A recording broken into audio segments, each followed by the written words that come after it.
Welcome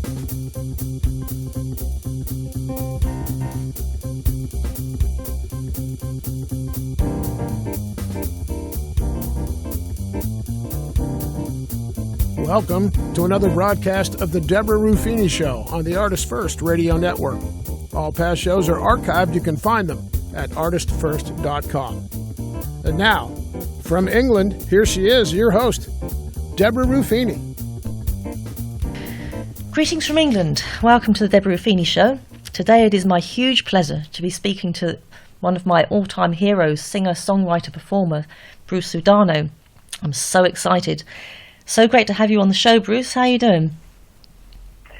Hi, Deborah. I'm doing great. Oh. I'm happy to be on the show, and I'm always happy to talk to you. Oh, likewise. Well, I thought, I thought I'd give you the opportunity to speak to me. It's just because... I know. You're a very wise woman. Is that right? I think it's the other way around, actually. But, I'm happy to go with that. Let's do it. Bruce, I first saw you on it was a poster I think it was in something like HMV. We had a shop over here. I don't know if it's an international one, but it was called HMV Record Shop, and it was in 1979. So I was I'm old now. I was 8 years old in 79, and it was a poster advertising a single by Donna Summer and Brooklyn Dreams called Heaven Knows. Right. And there was this guy on the far right of the picture leaning down in his black leather trousers. Do you remember that, with the knee tie? Yes, I do. I over the years I've gotten a lot of flack about not only the black leather trousers, but the knee tie especially, because that one, I don't know where I came up with that or why I came up with that, but there it was, and so yeah, the knee tie. That was great. I thought you looked very cool. I was very impressed by that. Uh-huh. Do you still have it? All right, well, somebody thought it was cool besides me. Didn't you think you were the bee's knees? We all thought you were.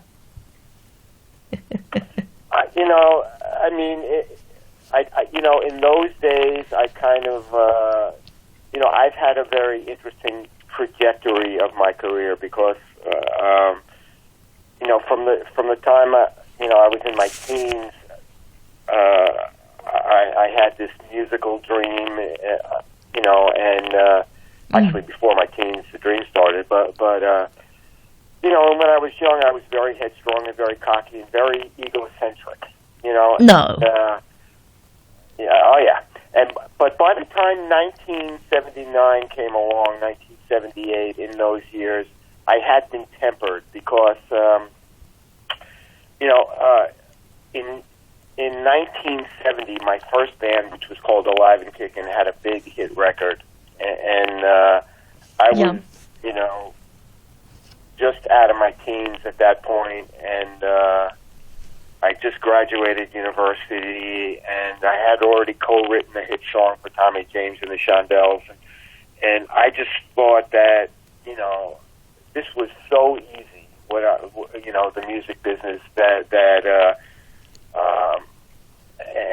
I was just a cocky, egotistical kid, and I basically fired everybody in the band, so my first band had a very quick rise and a very quick trajectory down.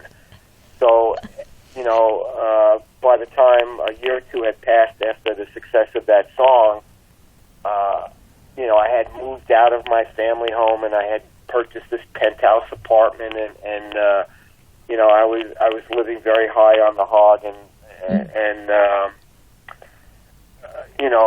after a couple of years, I found myself back in the basement of my parents' house. Right.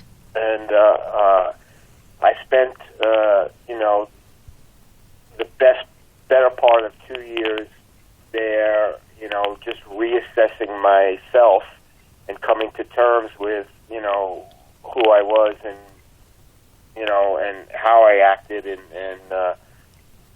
so it was a very realigning time period for me. It was also the same time period where I started writing songs for that first Brooklyn Dreams album, which came out in 1977. Oh, wow. And it was also a time where I taught myself to play the guitar, because before that time I had been the keyboard player in my band Alive and Kickin'.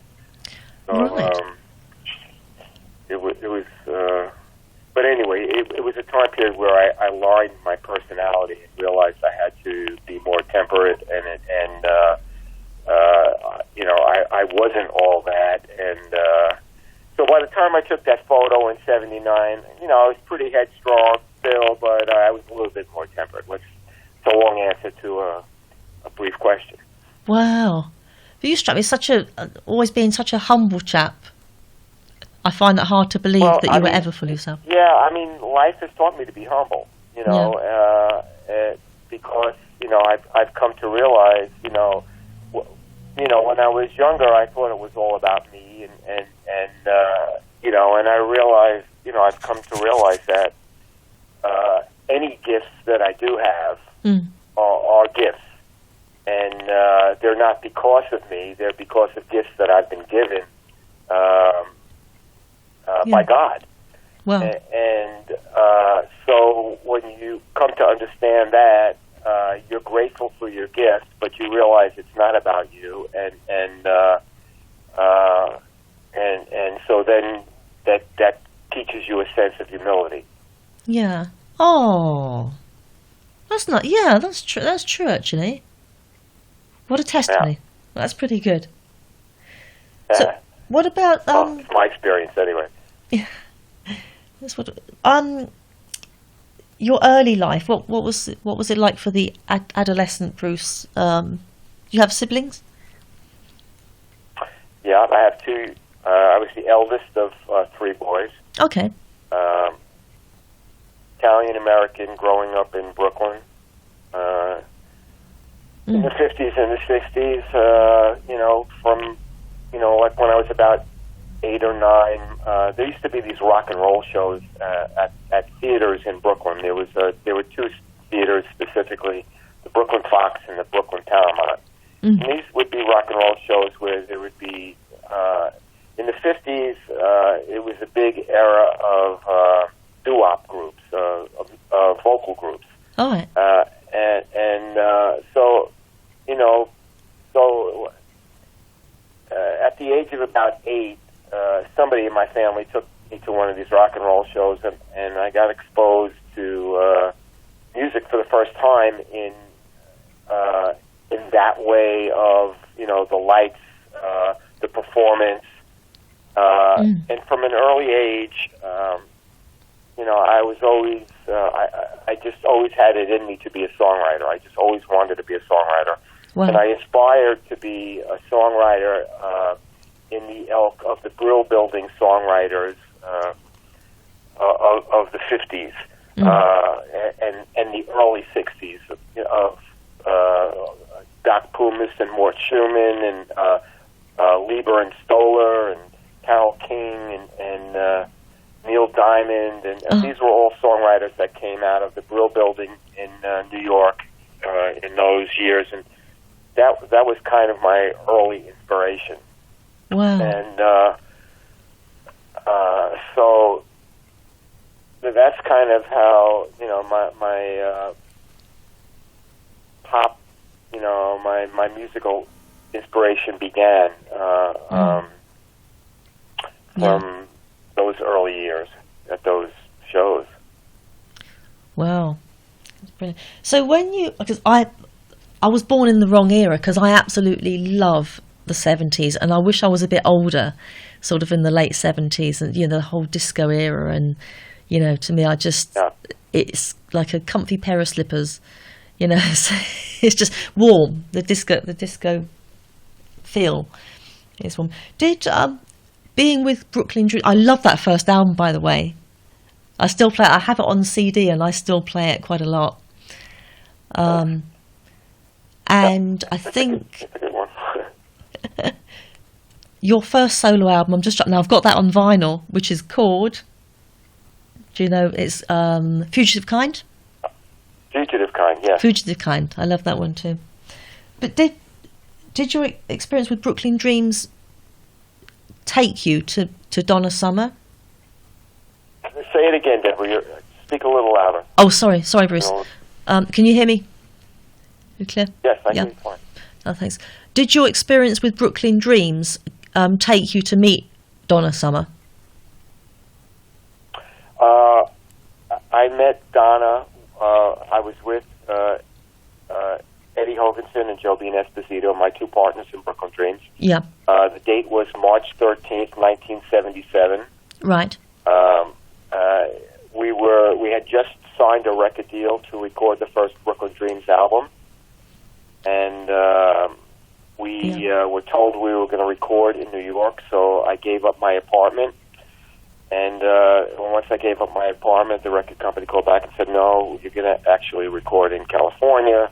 So we basically had no place to live for a week or so, and we moved into a friend of ours, a girl who's also grew up in Brooklyn, was the publicity director at Casablanca Records. Okay. And so I called her up and I said, we just gave up our apartments. Can we come and stay with you for a week or so until we get places again? So she was like, of course. So we were basically sleeping on her floor on Benedict Canyon in L.A.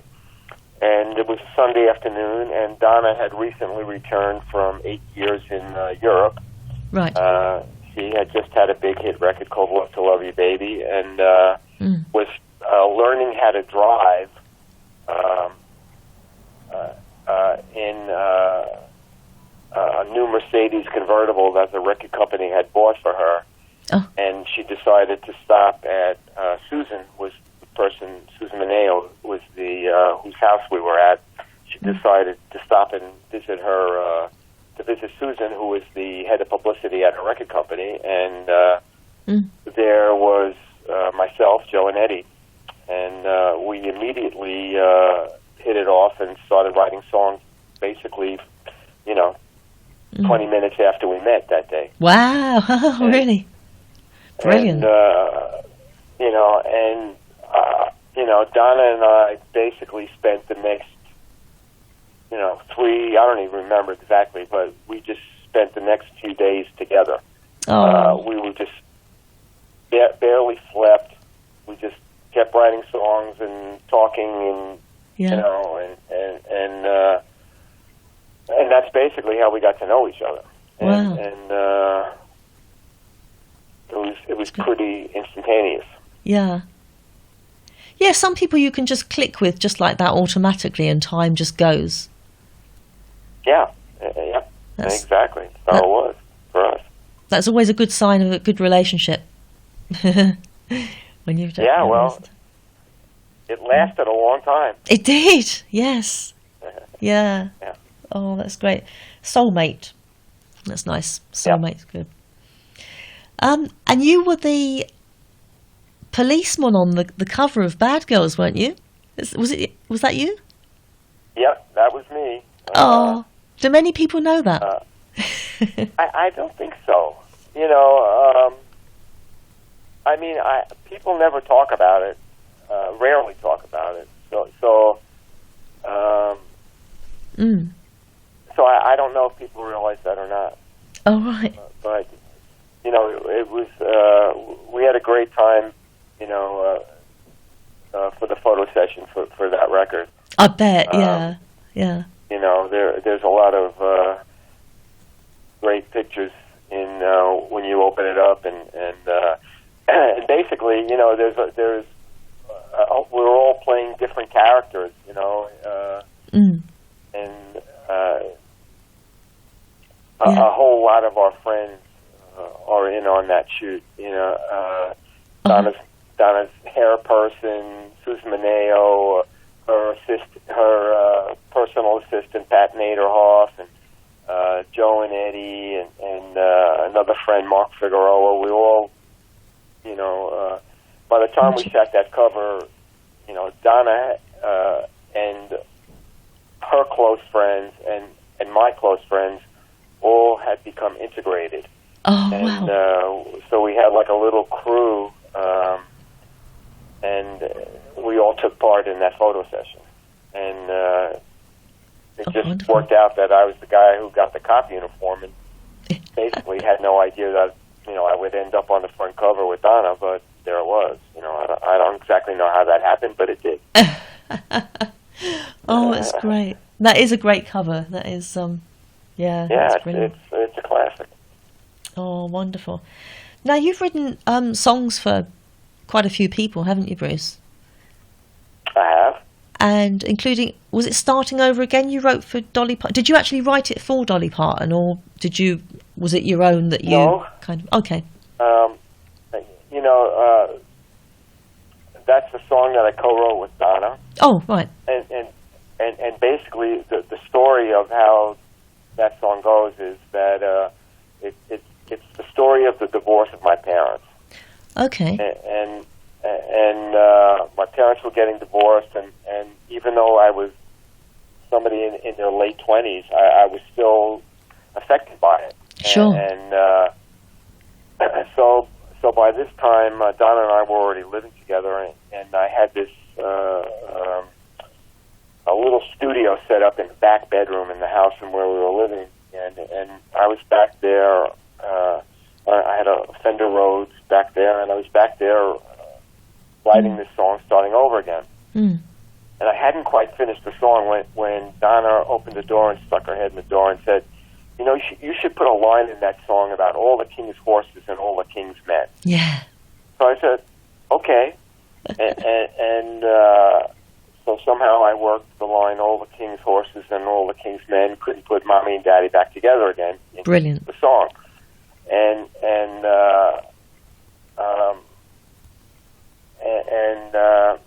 So it was just a song that I had written among many other songs, and how it came to Dolly Parton is a very interesting story that I sometimes tell when I perform the song live. And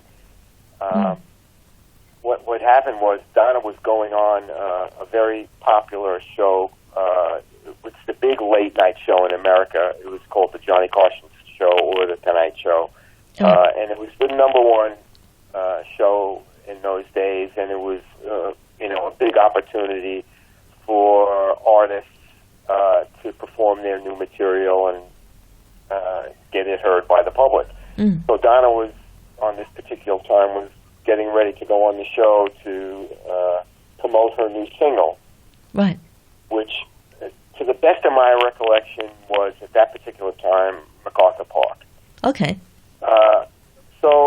But before, basically, I don't know if it was the day before the show or 2 days before the show, Donna comes to me and says, I'm going to sing Starting Over Again on the Tonight Show. Mm.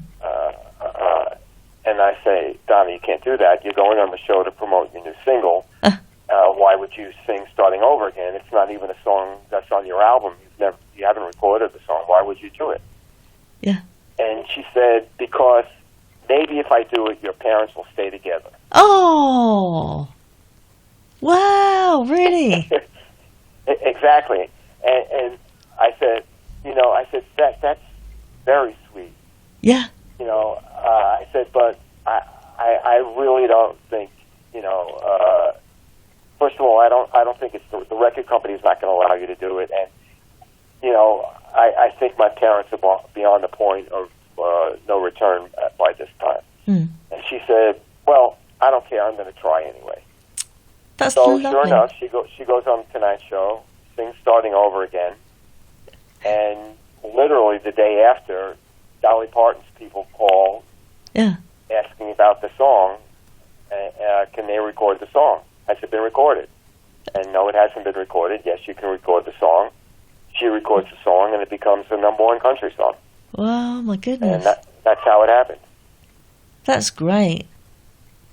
Yeah. That's so nice. So. Yeah. That's so nice. That's very thoughtful of Donna, isn't it, to do that? I mean, it just shows you, just a window into who Donna was and how gracious she was and how generous she was and what a great heart she had, So Oh, yeah, she struck. Yeah, I've been a big fan since about 1985.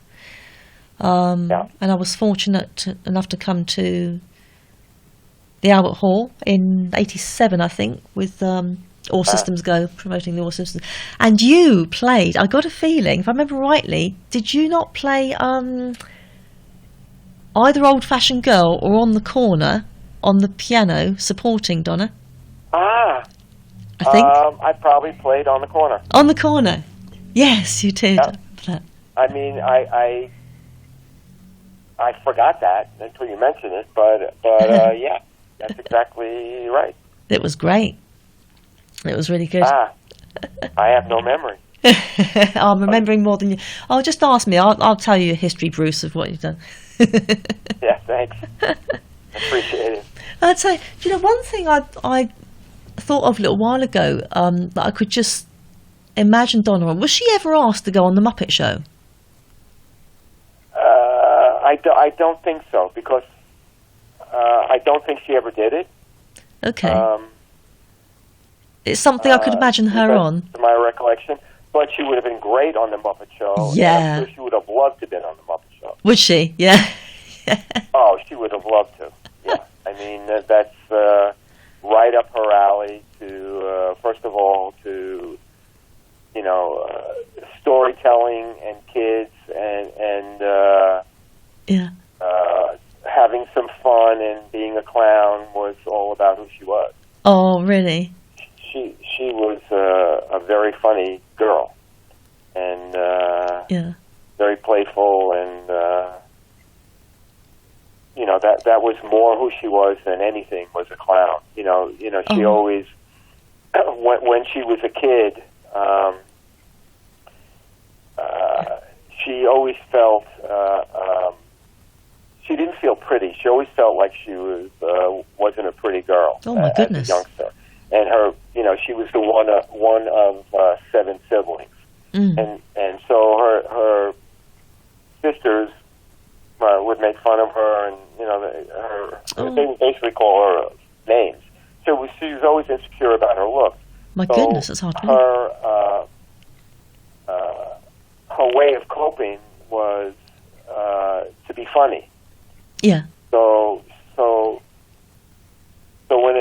whenever she would meet people, she would crack a joke or do something silly, and this was something that she carried with her throughout her whole life. I mean, this was she was always a clown, and so people would always expect the diva when they would meet Donna,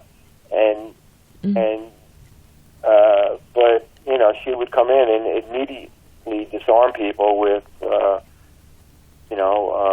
a bit of funniness and her humanity, so yeah. It was a very interesting contrast. Wow, that's hard to believe because she was so ultra beautiful. It's physically, that's hard to believe that. Just,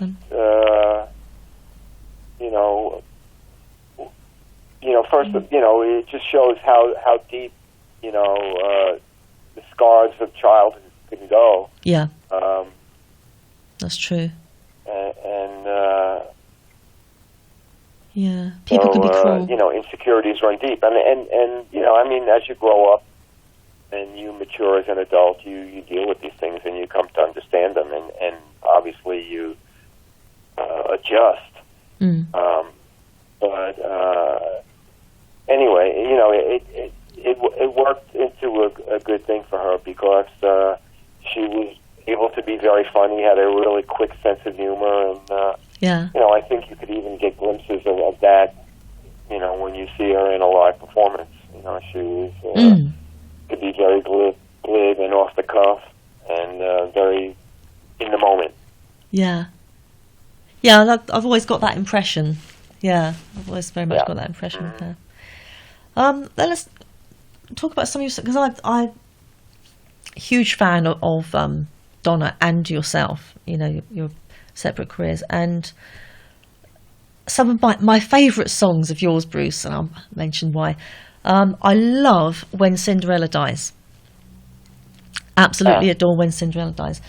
And the whole line, what do you do when a dream becomes a lie? Who do you become when Cinderella dies? And that is so... Because I personally have been in quite a horrible relationship just like that, where, you know, you've almost been love bombed and then poof, it's gone, and it's now you're just left with this shock. What was that? Who was that? You know. Yeah. Yes. And, exactly. Yeah. Where did that come from? You know, I mean, the truth of the story is that you know, once Donna was gone, you know, and I found myself as a man out in the world again, I came in contact with many women who were single mothers. Right. And you know, I would get in these conversations with these women, and you know, and it's like, you know, the story of the young girl who has, you know, this whole idealistic dream of what her life's going to be, and happy ever after, and you know, you fall in love, and you get, you know, and you know, you start having a family, and then all of a sudden one day, you know, you turn around, and like you said, poof, it's over, and you find yourself in this situation, and you know, what I recognized, you know, in a lot of these women was they had really, you know, sacrificed a lot of their own, you know, dreams and their own personality, and to take on this role of, you know, of mother and wife, and in many cases they sacrificed their own, you know, personal ambitions, you know, and so they're, you know, now they find themselves in this position of having to raise the kids and figure out who they are and how they continue with their lives, and how do they pick up the ball and go on. So that's the true genesis of where the story, you know, came from. Wow. And but you know, that line, you know, resonates for many people, you know, in all kinds of situations, you know. So yeah, that's very powerful. That line is a gift. That was a gift to me to give to people. Oh, thank you. Through me, because So. No, thank you for that, because that was a blessing to me. And Eagle in the Sky, that's a great song of encouragement. I used to play that a lot to help me get through things when everything felt so hopeless, and you know, there was no way out. And that's got some powerful... Eagle in the Sky. Yeah, that's got some powerful lyrics in there. Yeah, well, you know, the truth of the matter is that song is about Donna. Okay, all right. Because there was a time where, you know, there was a long period of time when she didn't record. You know, where she didn't make another album. Right. And you know, she would be like, well, you know, why should I record? The record company's not going to get behind it.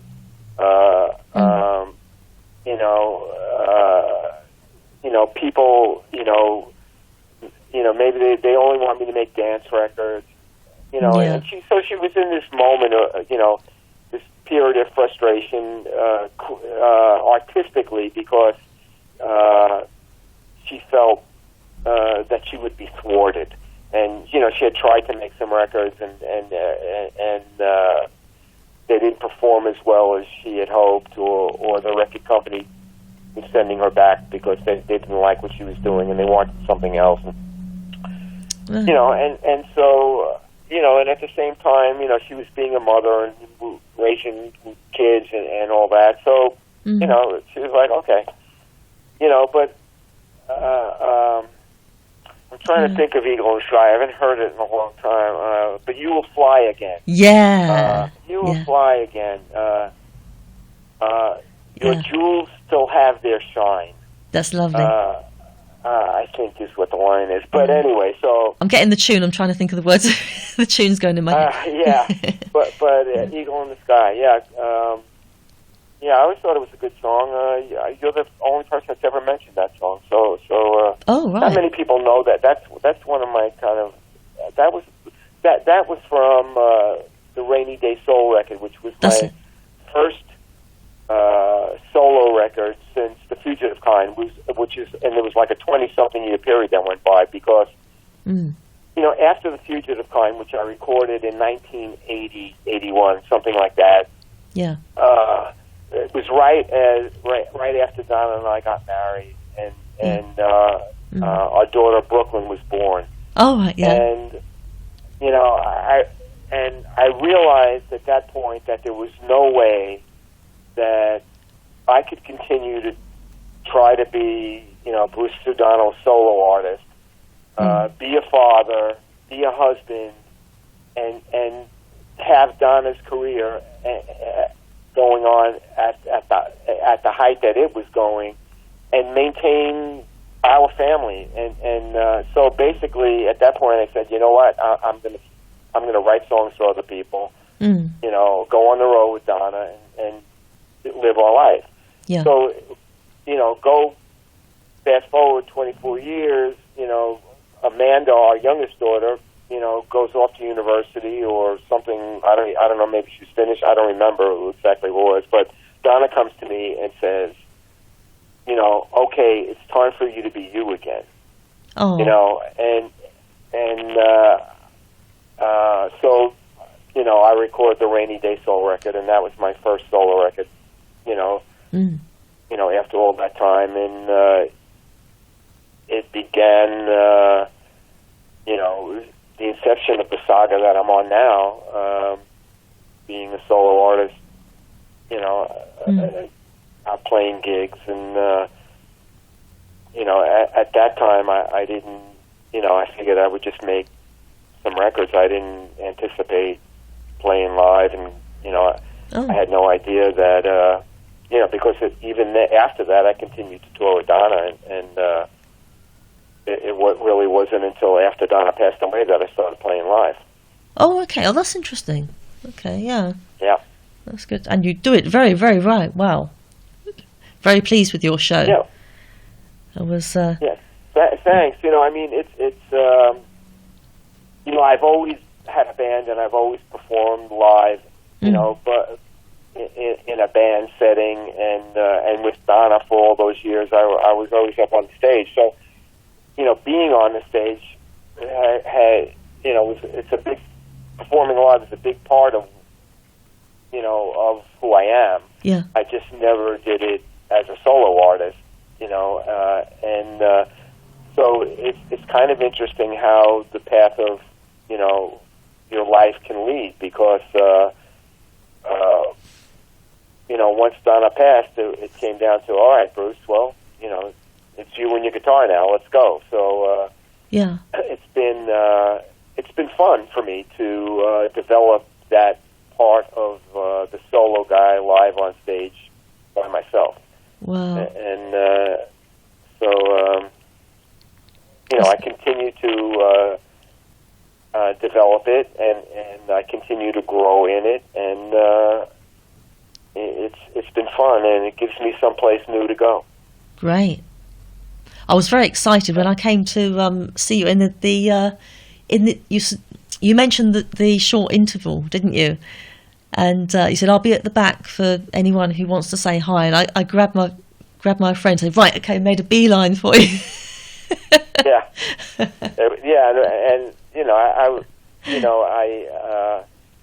I anticipated that you were going to be there because we had somehow connected on Facebook, and yes. So I was happy to meet you that night. Oh, it was wonderful! Thank you so much. Yeah.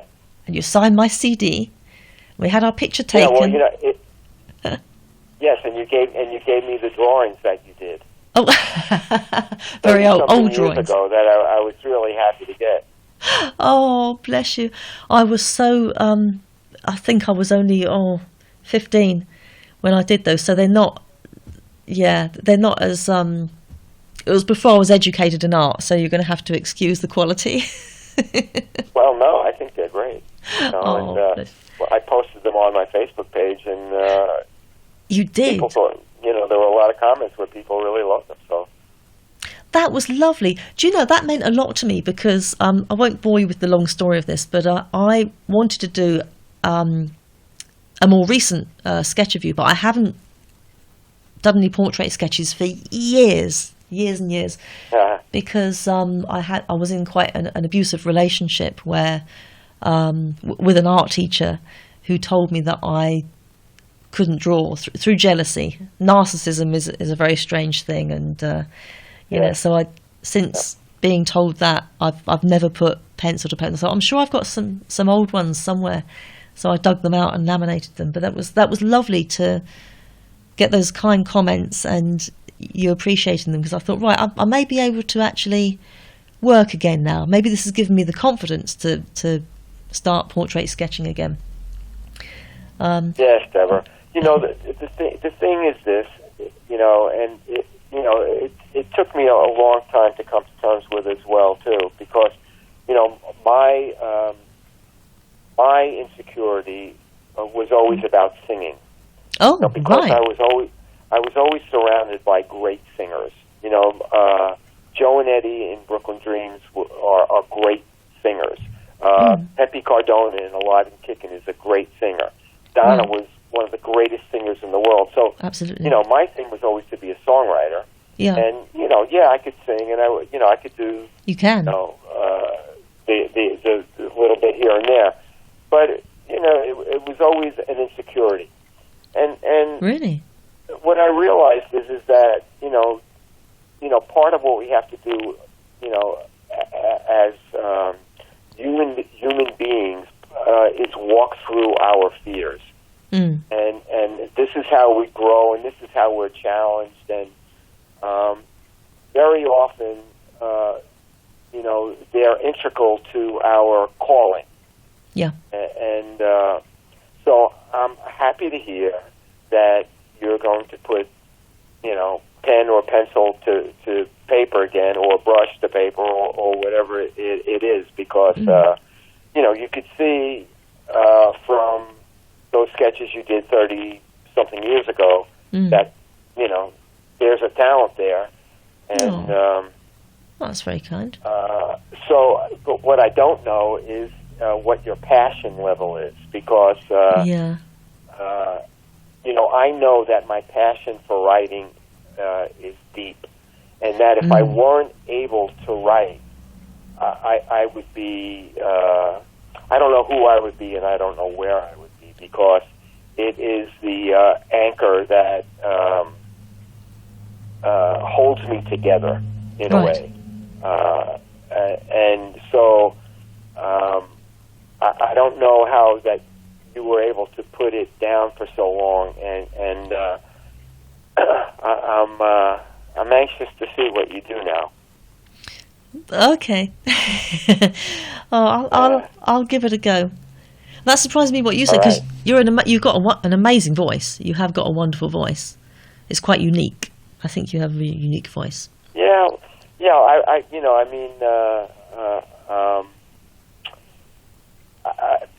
The people at the record company always used to tell me that I was a good communicator. They would say, like, Joe, you got a great voice. Eddie, you got a great voice. Bruce, you're a great communicator. Oh. I'd be like, okay. No, that's not nice. It's interesting, because even in singing, I've gotten better. Because I once wrote a song that's called "The More You Do It, the Better You Get." Okay. So in these last few years, I've learned a lot about singing.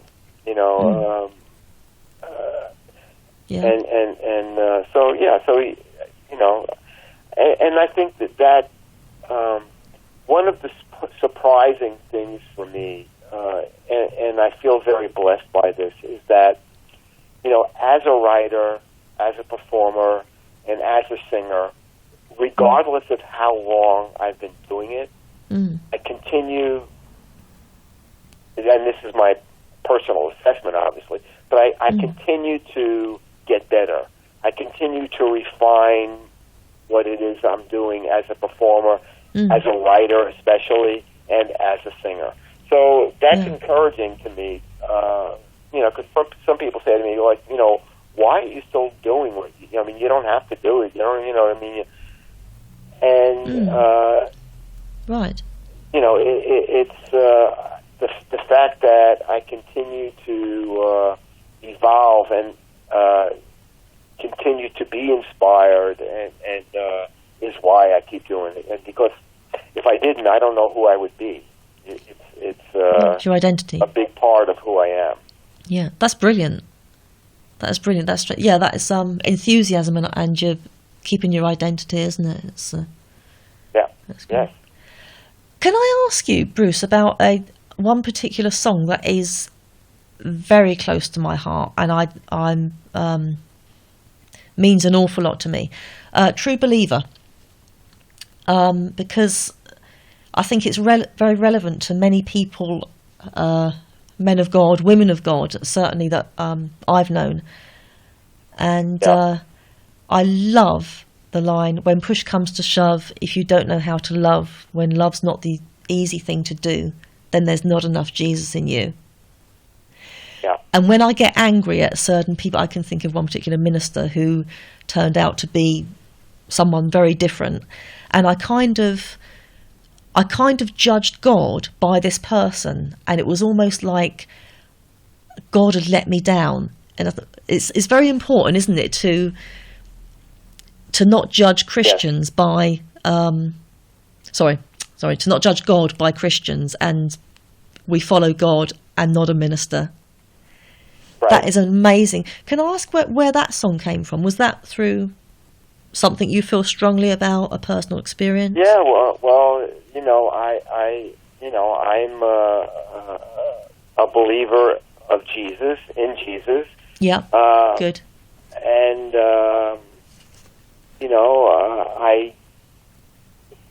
I lived in Nashville for 12 years, and Nashville is a very creative place, but it's also a place of where there are. It's a big church community, and in church, I don't mean it to sound like it's a negative thing, but it can be. Yeah. And I saw it as becoming it's a bubble of thinking, of how to perceive things, and of right and wrong, and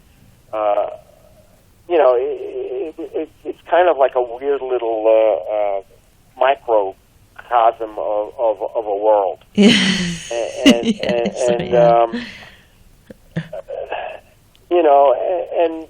Judgments were made, and it's like without. Well, let me just say this: that I had my own little encounter with judgment. Oh, okay. And it was on a very different topic, but and there's another song on another album of mine called "These Shoes," and this "These Shoes" is about making judgments. That's a good one. And my point of judgment was about somebody whose wife had died, and they very soon after were involved in another relationship. And and I didn't make any verbal judgment, but just within myself, I was like, well, that's kind of weird. That's a little bit soon,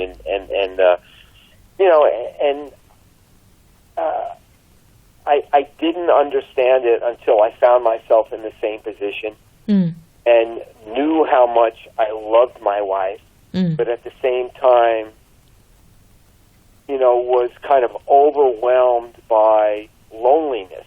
Sure. And I was like, I understand this now, but I didn't understand it because I didn't have the same experience.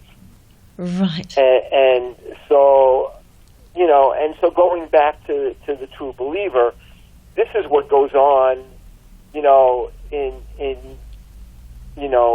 much of the Christian community, in how they want to interpret the Bible and make a judgment on someone else without having any understanding of what that experience is, of who that person is, and what,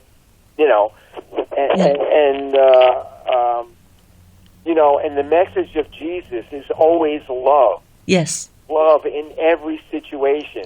It's not,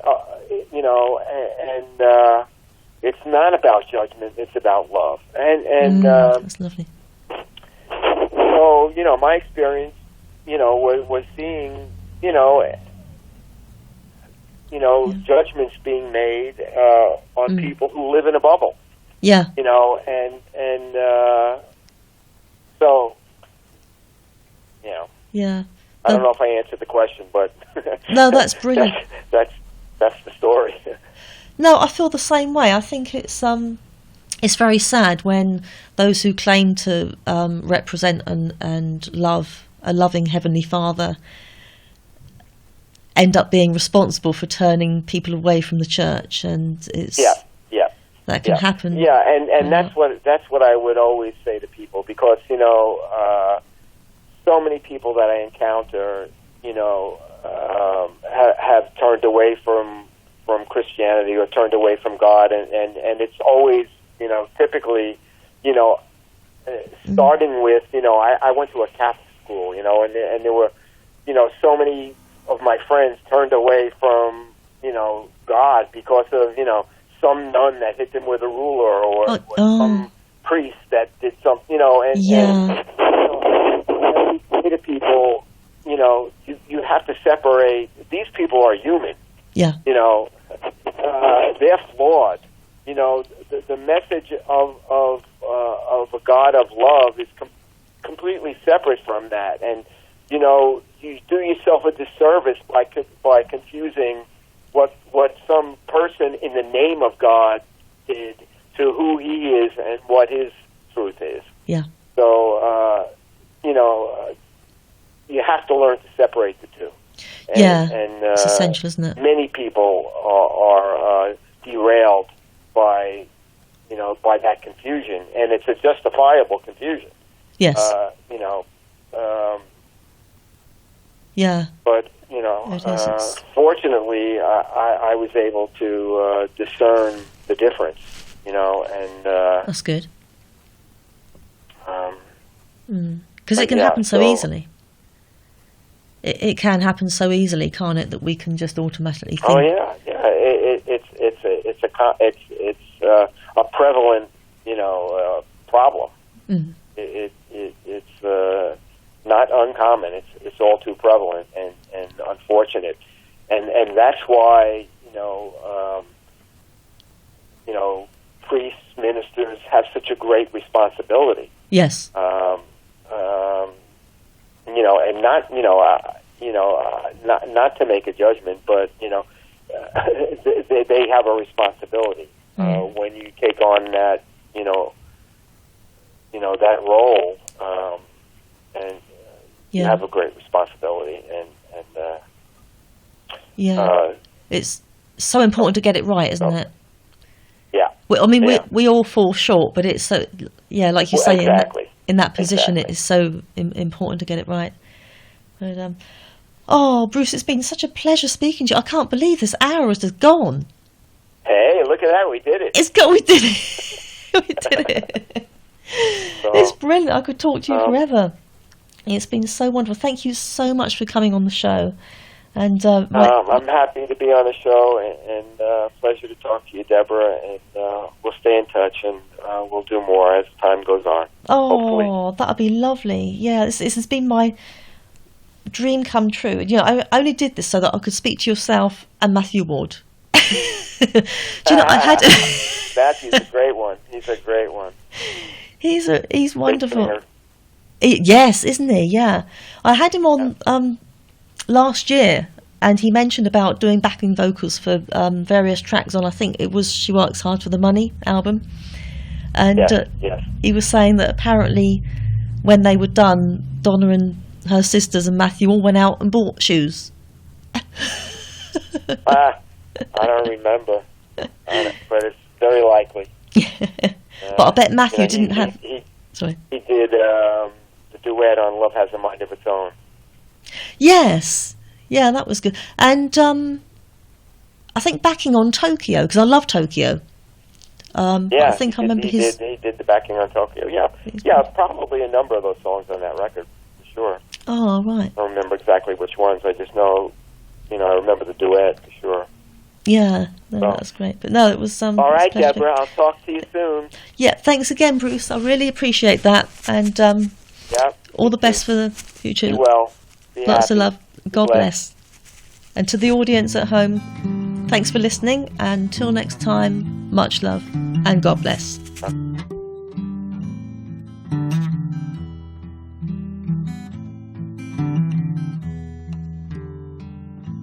Holy gets up early.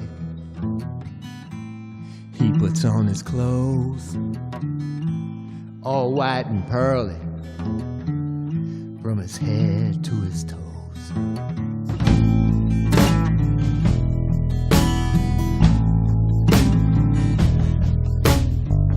And he wears his religion like a sign on his back.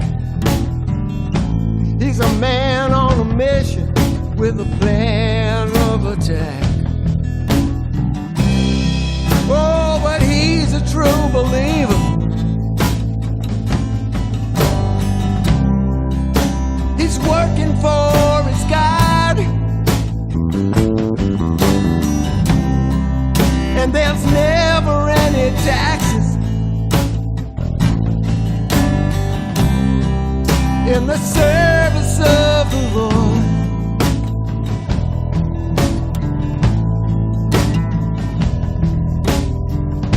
He's got himself a savior, 'cause he's a sinner, not a saint. He's prone to bad behavior with a smile on his face. And he'll love you like a brother till he thinks you've done him wrong, then erase you from the picture. With forgiveness you'll be gone. Yeah, he's a true believer, with a good book and a gun, and it's all about the ministry. And let no man be the judge. When push comes to shove, if you don't know how to love, when love is the hard thing to do, then there's not enough Jesus in you. Say again. When push comes to shove, if you don't know how to love, when love's not the easy thing to do, then there's not enough Jesus.